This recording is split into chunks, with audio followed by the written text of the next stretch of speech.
Welcome. In this video, we will be talking about the metric system, and also we will be performing basic conversions in the metric system. First of all, what is the metric system? It is based on Unit 10. It is the world standard for measurement. It is used by scientists and most nations, and we will be using the metric system in this class. And you can tune in and in the optional videos section, you can watch this little video about motorcycle mechanics trying to use the empirical system, which is what the United States uses, the non-metric system. It's kind of funny, so tune into it. When I was a little girl in the 1970s, there was a big push to have the US switch to the metric system, and you can turn into the extra section and look at a commercial that I would have seen when I was a little girl. There was a big push to get the United States to switch to metric, to be like the rest of the world, but Americans, we resisted. So I'd like you to pause the video and think about why we have never switched to metric. Okay, back now. So in thinking about this, I thought of all the roads in the United States and imagine all the mile markers that are there. So there's a little sign every mile on every road.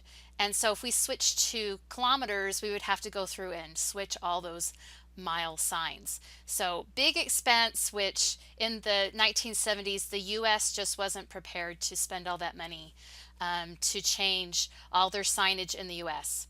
And the other thing that I think is that even if the whole world is doing something, that doesn't mean that Americans want to do it too.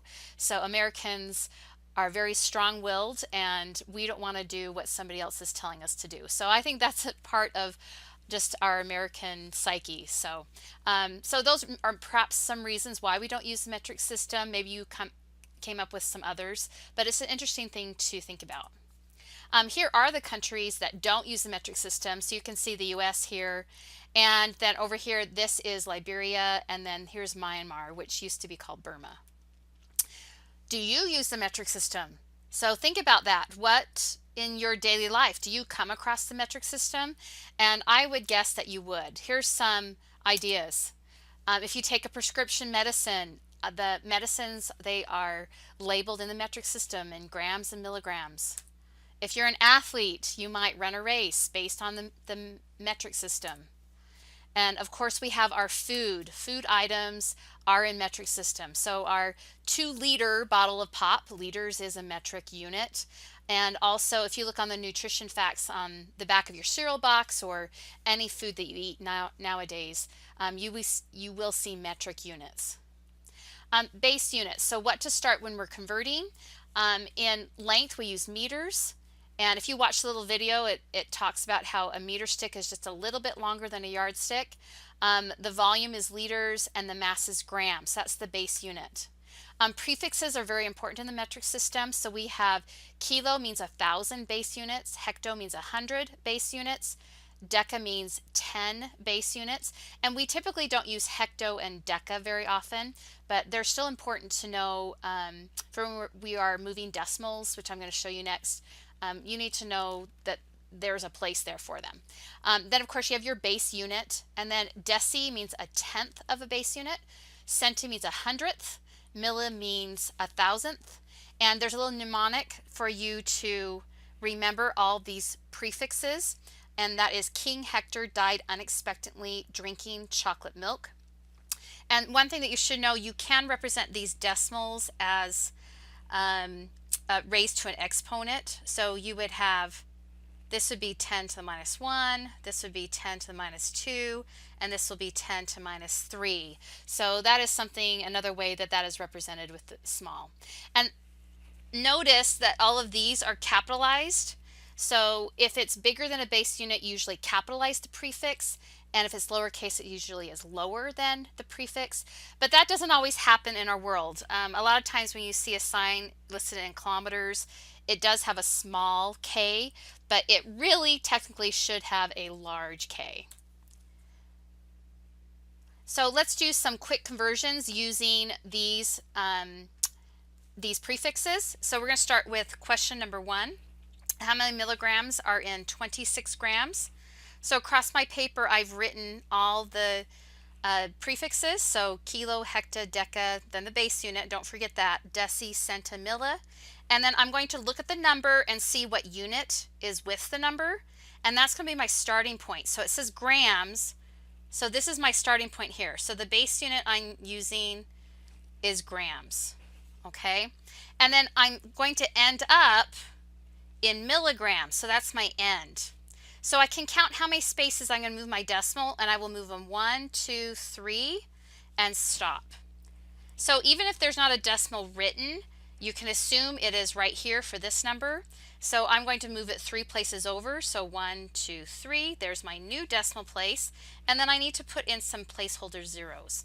So 56 grams equals 56,000 milligrams, which is my answer.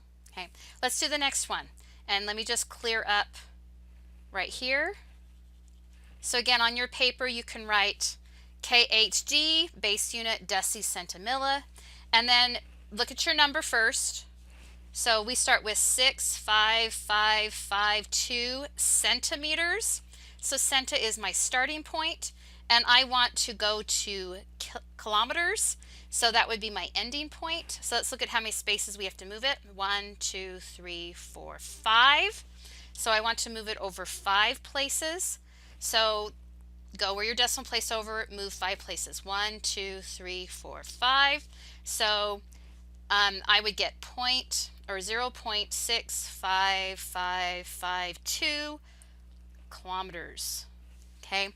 And one thing that you should do for both of these is make sure they make sense. So on number 1, 56 grams is a larger unit than milligrams. So it makes sense that I would have a larger number for milligrams because milligrams are so small. And then look at number 2. Kilometers are a lot longer than centimeters. So it makes sense that kilometers would be a littler number or a smaller number than centimeters. There's just some answers. Stop the video and work through these and practice and see if you can figure out what the answers are. Okay, we're back now, and it looks like number 4, I already gave you the answer, so you already know how to do that one maybe, but let's go ahead and do question number 1. So again, always start with your number right there. Okay, and then we're going to, we're starting at milli, and we need to convert it to meters. So here's our ending point there. And so I need to move my decimal place over 3. So 1, 2, 3. And I'm going to do it also in my number. Here's the decimal, 1, 2, 3.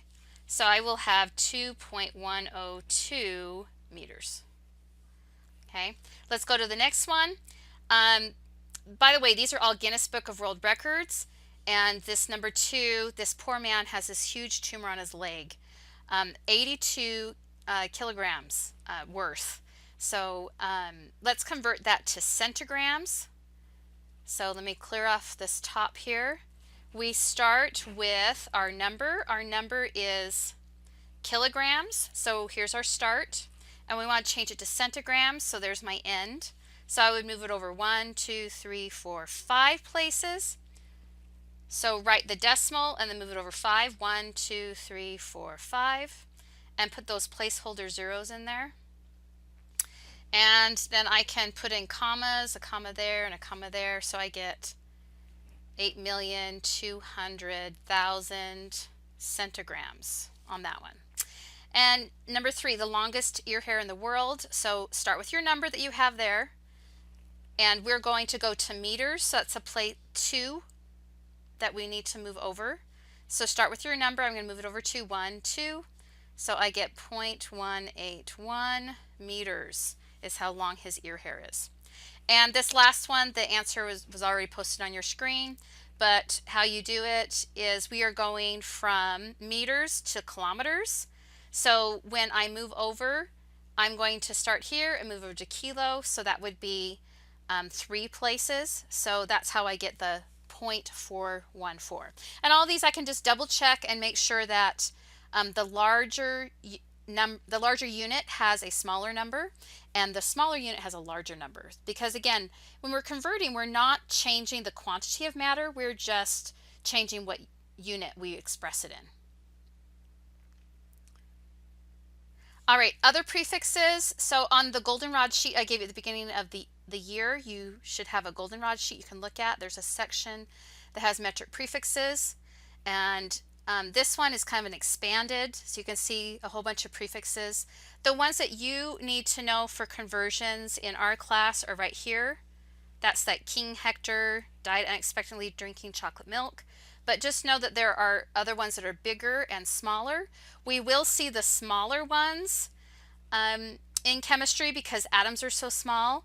And so you do need to know that if it says micrograms or nanograms, that those are just small metric units. One thing to take note of is when you get past milli, notice the jump. So in milli, that is a 10 to the minus 3 of the base unit. And notice that the next unit is a 10 to the minus 6. So right here, it moves by the power of 10. But when we go to past milli, we're moving our decimal over 3 places. So it by thousands. So you go from million to billionth, and then you can see you go from -6 to -9 to -12th. So just know that when you get down to this area, you need to move your decimal by 3, not just by 1.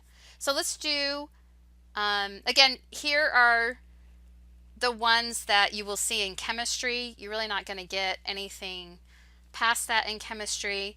And again, for this first simple conversions, I just want you to know from kilo to milli, okay?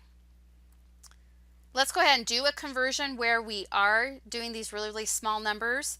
And so I'm just going to refer to the chart that we just did. So let's look at this first one. So this is a really, really small insect. So it's smaller than a paramecium, but it has a complete circulatory system, respiratory system, etc. And notice that we're going from milli to micro. And so when you look on the chart, we see that there is a jump from a jump by 1,000 or 10 to the minus 3. So when we go from milli to micro, we're going to move our decimal over 3. 1, 2, 3. So we have 0.139 millimeters is equal to 139 micrometers. Because we're moving our decimal over 3 places. And that makes sense because micrometers are so much smaller than milli. Okay, let's do this next one. So we have 200 micrometers to centimeters. And so just to kind of write this out, so centimeters would be 10 to the minus 2. And then we know that micrometers would be 10 to the minus 6. So you can see I'm moving 4 places, okay? So I have 200 micrometers. So I know that micrometers are very, very small. And really, I should change my arrow. I'm not going from centimeters to micrometers. I'm going from micrometers to centimeters. So I'm going to make my number smaller because centimeters are a small or a larger unit. So I'm going to move them over 4 places. I need to have a placeholder 0, so 0.0200 centimeters. Okay, so just know that once you get past milli and kilo, that you always move by a step of 3. So whether using the bigger prefix or the smaller.